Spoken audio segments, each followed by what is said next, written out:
The OmniScan MX2 uncorrected amplitude C-scan is primarily used for screening flaws and for length sizing.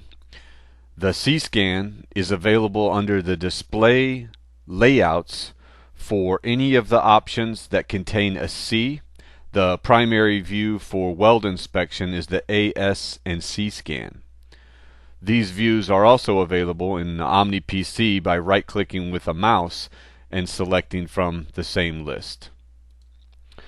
The C-scan is a 2D projection showing the focal laws on the vertical axis and the scan axis or mechanical movement of the probe or scanner on the horizontal axis.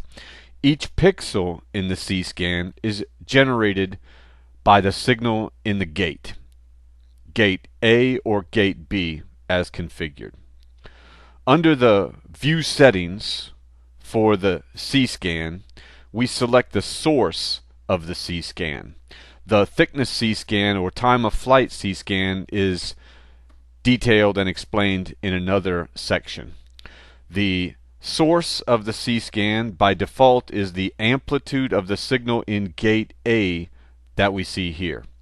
It's important to know what gate mode we are in, available under gate, mode, either first or max peak, and either under peak or leading edge.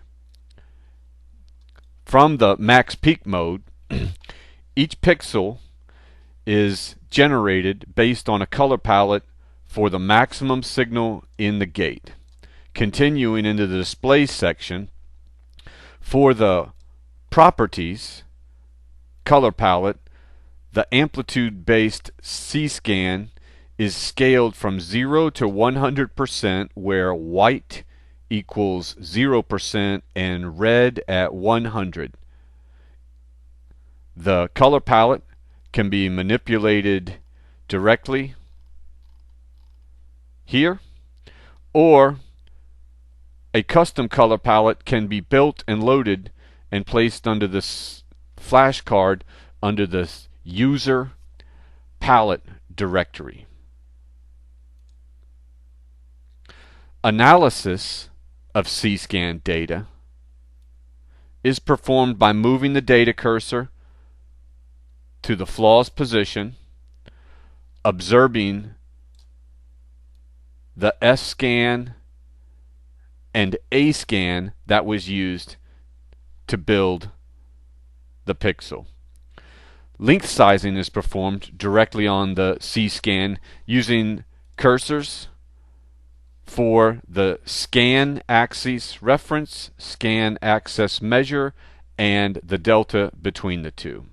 So we see an intermittent sidewall lack of fusion that's occurring from approximately 120 to 155 millimeters. So we will use our cursors. We'll place a red cursor where the flaw length starts, using either a amplitude drop, a visualization, or a rapid drop type technique. We identify where the flaw starts at 120. We'll use a green cursor or the measure cursor to identify where the flaw stops, and those cursor positions are typically recorded in the report and in the indication table and kept visible from our two lists of 4 readings each. So in this case, our flaw started at 120 millimeters, went to 155 millimeters for a delta of 35.5 millimeters.